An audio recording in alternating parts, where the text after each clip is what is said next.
Top five. Top five. Top five. Top five.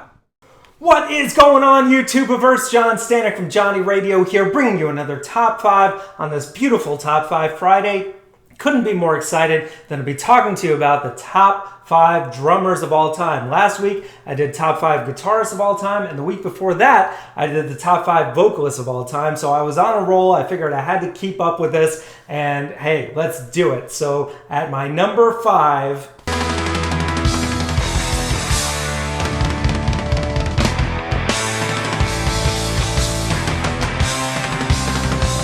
Neil Peart from Rush had to be on this list. And even though I'm not the biggest Rush fan in the world, you have to admire the musicianship of Geddy Lee, the whole band, the whole trio. It's just 3 guys filling up this huge sound. When you think of that, it's just amazing. And Neil Peart is the glue that holds it up together on songs like Tom Sawyer, Working Man, and just look at his drum set.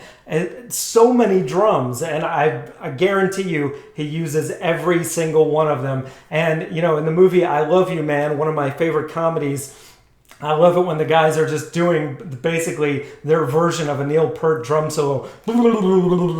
It's hilarious and it's stupid, but it just shows how everyone just loves Neil Peart, and I do too. So that's my number 5. Now at number 4...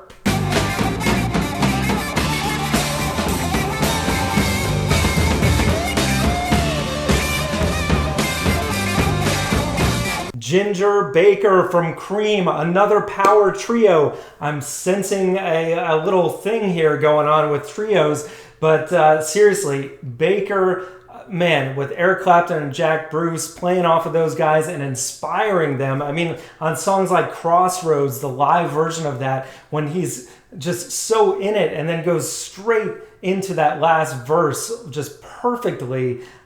He inspired so many other drummers that came after him. Before Cream, he was kind of a jazz drummer. Afterwards, he went on to get into African drumming. Just a really amazing person if you have the chance to see some documentaries on him. But yeah, just one of the best drummers of all time. So that's my number 4. Now at number 3...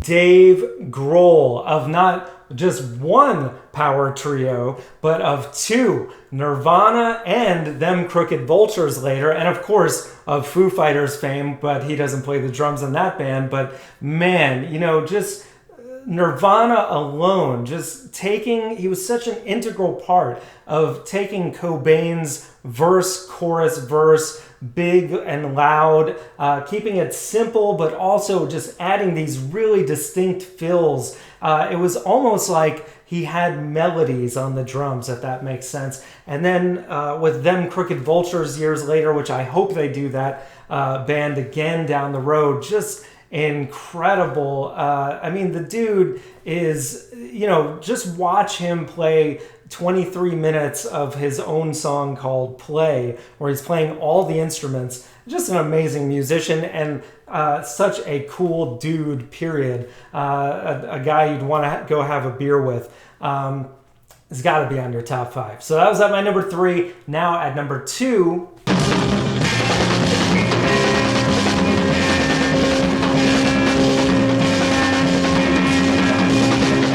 Keith Moon from The Who. Man, this dude, I mean, there's no one else that sounds like him. And, you know, I read a biography many years ago, and he was just a mess of a person, and his playing style was almost similar. It sounded as though he was a mess, and he was really into like surf music when he got into The Who, and he was very young at the time, and he incorporated these just crazy kind of off-kilter things into this rock band, and it worked so perfectly, but he was so precise at being so sloppy of a player. It just worked perfectly for a rock band. And oh man, just the way he comes into the song Baba O'Reilly, just classic. You can air drum to it anytime or won't get fooled again.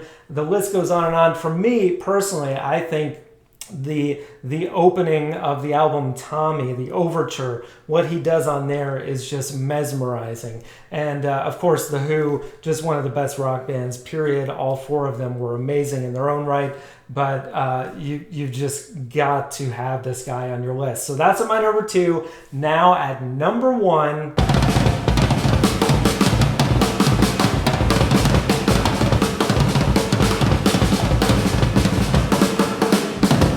of course, it had to be John Bonham, the Led Zeppelin behemoth of the drums. This guy just was the best and always will be. I don't think there will ever be another John Bonham. I mean, you talk about just the fills that he did. Like, I'll never forget listening to Dazed and Confused for the first time and being like, whoa, these fills on the drums are just amazing. And then, everything on that album, from I Can't Quit You Baby to Whole Lotta Love on Led Zeppelin 2, just such muscle in his playing, but also just those fills, man.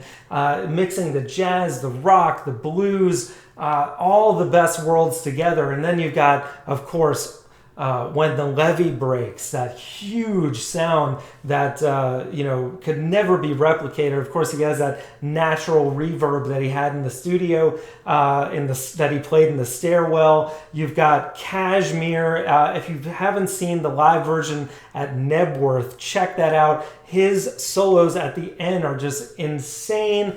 Just to show off his talent, you got Moby Dick. I mean, seriously, any song, you name it, from Led Zeppelin, Bonham was just the blueprint for great drumming, and he continues to be, and no one's ever going to beat him. And if you haven't noticed, in all 3 of my lists of these last 3 weeks, you have a Led Zeppelin member. Jimmy Page made my top 5 of guitarists, Robert Plant was in my top 5 of vocalists, and John Bonham, absolutely the best drummer of all time. So that was my top 5, guys. I'd love to hear what you think in the comments below. Let me know what you think. Who did I miss? And am I crazy for leaving someone off? Or do you agree? I would love to hear what you have to say. Please like and subscribe. And as always, Viva La Vinyl. So please click like and subscribe by clicking the Johnny Radio icon to the right. There's also some other content for your viewing pleasure.